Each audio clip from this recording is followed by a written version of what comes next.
brothers and sisters in Christ. Today, I invite you to join me in a moment of deep reflection and prayer about an event that shook the entire world during the Paris Olympics. An event that, instead of uniting people under the values of peace and brotherhood, chose to ridicule and hide the most sacred symbol for us Christians, the cross. Yet, in the midst of this scenario, a champion had the courage to manifest his faith, bringing hope and strength to all of us. But let us go in order. The Olympics have always been a moment of unity, an occasion where the world comes together to celebrate the spirit of sportsmanship and the universal values of friendship, respect, and solidarity. But this year, the opening ceremony of the Paris Olympics left an indelible mark of sadness and indignation in the hearts of many believers. The ceremony, held on July 26th, featured a representation that many of us found blasphemous and offensive. The desecration of the Last Supper of the Lord was one of the most shocking episodes. A sacred symbol, representing the greatest act of love and sacrifice of Jesus Christ, was ridiculed and misunderstood in a context that should promote respect and inclusion. It is not surprising, therefore, that the Holy See felt the need to issue a statement of disapproval. The Holy See is saddened by some scenes from the opening ceremony of the Paris Olympic Games, and can only join the voices that have been raised in recent days to deplore the offense caused to many Christians and believers of other religions. In a prestigious event where the whole world unites around common values, there should be no illusions that ridicule the religious beliefs of many people, the statement read. A strong and clear reminder of the respect that should underpin every global event. This lack of respect did not end with the opening ceremony. The two official posters for the upcoming Paris Olympics and Paralympics, signed by young illustrator Ugo Gattoni, also sparked great indignation. Gattoni, influenced by surrealism, and particularly Salvador Dalí, imagined a glimpse of the Eiffel Tower district in full metamorphosis. The Eiffel Tower, painted pink, wears a sort of lifebuoy reminiscent of the Stade de France. The metro slips under the Arc de Triomphe. The sea, with its waves, caresses the district, over which the Olympic flag waves, along with others that do not resemble national flags at all. Yet, in this entire dreamlike composition, there is an absence that cannot go unnoticed. Christian symbols have been deliberately excluded.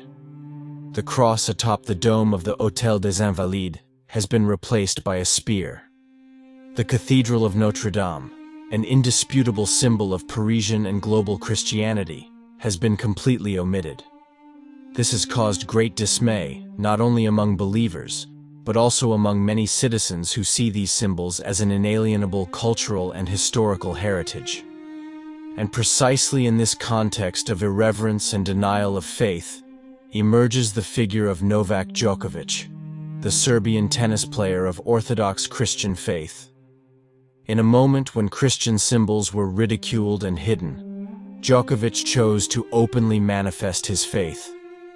During the competition, Djokovic broke the Olympic rules that prohibit the display of religious symbols by showing the crucifix he wears around his neck. A simple but powerful gesture that drew the world's attention. In an era when Christianity is often ridiculed, Djokovic showed that faith is still alive and strong, and that we should not be afraid to manifest it. But the most emotional moment came when Djokovic won the gold medal.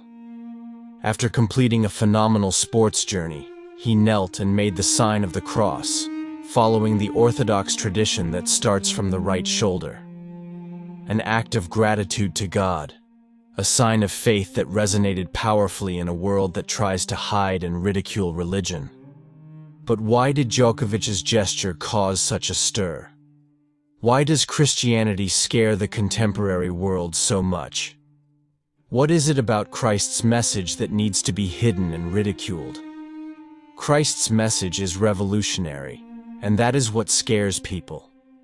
It is a message of love, hope, and justice that challenges the logic of the contemporary world.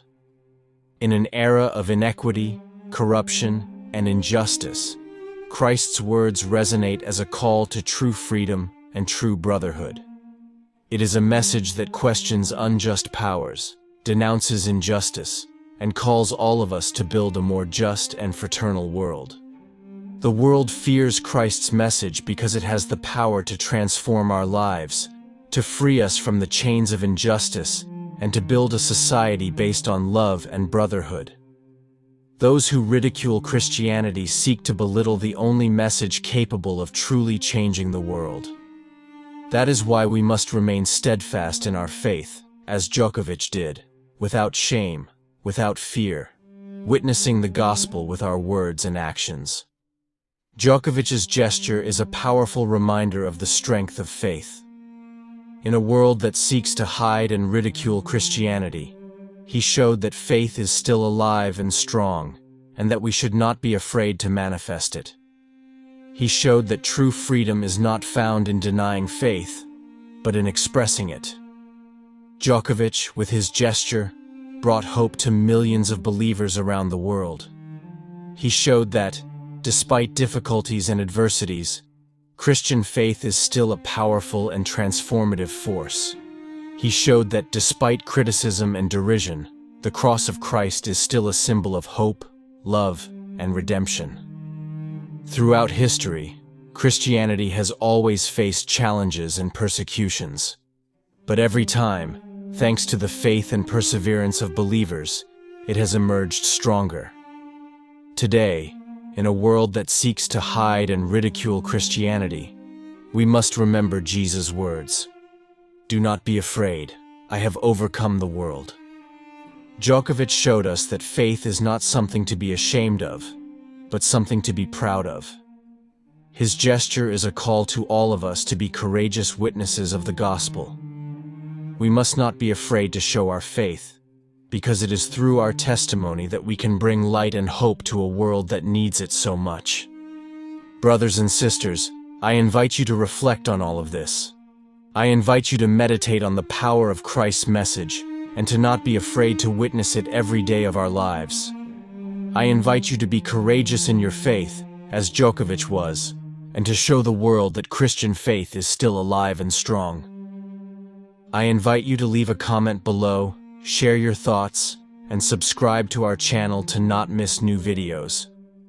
Let us become part of this community of faith and prayer, supporting each other on the journey of life. May God bless us all and give us the strength to witness the gospel with courage and love.